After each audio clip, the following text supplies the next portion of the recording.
What's up, y'all? It is the end of the day, and before I get out of here, I wanted to talk about this Hudson lock that I just got in. Now, this is a Hudson, y'all know the name, Hudson lock, ESP lock products.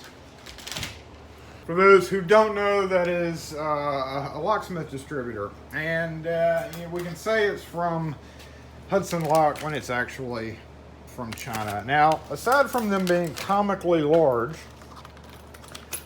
there's one other comically thing that I did not, I saw it in the catalog. They give the bidding, they're all key to like. So that's another comically thing about them. And then the other comically thing is they're huge. And they're cheap, obviously, because of that, the blister pack. But one thing that I noticed when I got it in was this right here. Focus! Look, focus! That is crazy. Look, there is no... These are not combination locks. I was not expecting it to be a combination lock. But it does have a key override, so I guess that's good. But, go back down. Go back down. All right. So I got one open. And yes, they are all the same key. It's a 5-pin key, and I guess that's why they are so cheap to make and sell. There is a pretty big gap. I don't actually have padlock shims, something I've never bought. However, let's get it open. Let's see how it does with this part, the anti-pick. Now, again, I will point out this is not really the point of the channel. However, when I get a new product in, especially when it says anti-pick, that's the first thing I'm going to do is see. This thing's huge. See how it is, see what is involved with that. The core is, let's come back up to the camera. Glare.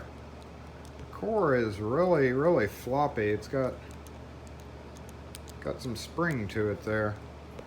So now as a locksmith, if I ran up on this in the wild, I would just grab my triple rake and go to town for a couple of minutes first, just to see, kind of feel out the lock, This would be locked on something. It says, ideal for lockers, garages, cabinets, and doors.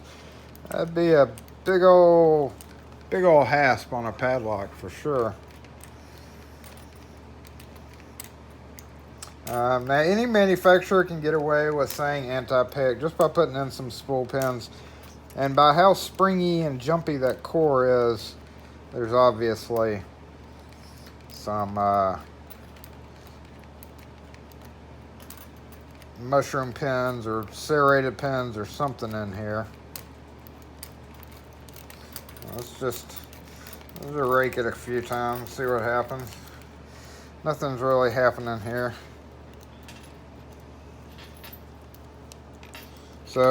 So far, that is pretty impressive. If it would have been any of the other master locks, I would have likely just been able to rake them open. Most of them you can.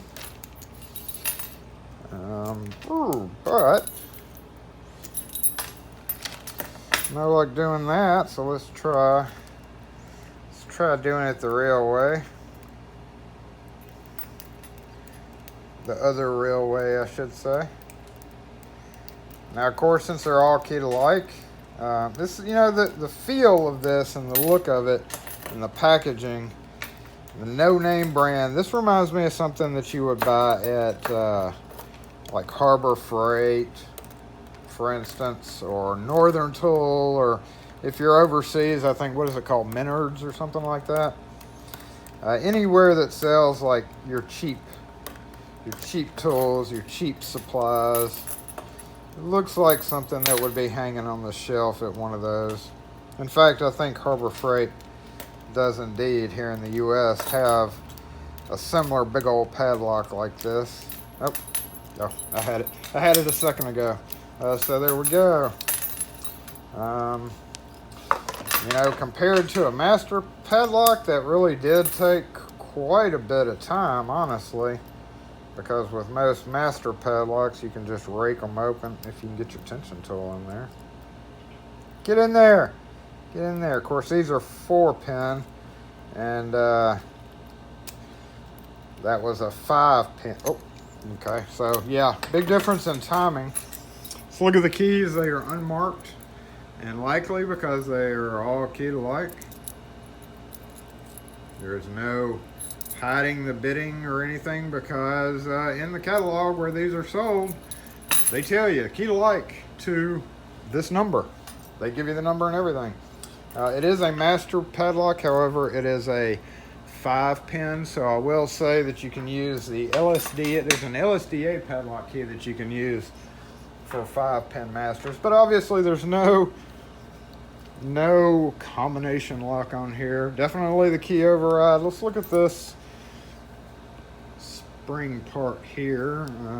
We got angle cutouts, and then if we look and we press that down, that's a very weak spring. So you could likely, and it's rounded as well, so you could likely push a padlock shim down there fairly easy because, again, there's enough of a gap to be able to get one of those shims down in there.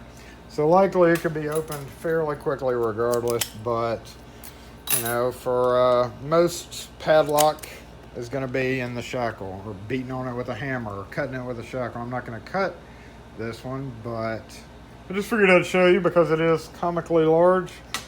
It's comically cheap, and it actually is just a bit harder to open than a regular master padlock. So there we go.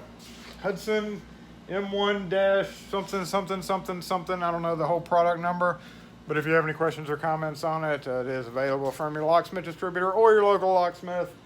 However, it is a big padlock, but due to the fact that they all use the same key, yet another product I'd probably pass on.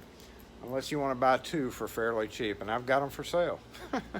Thanks for watching, y'all. If you have any questions or comments, as always, put them in the comments section.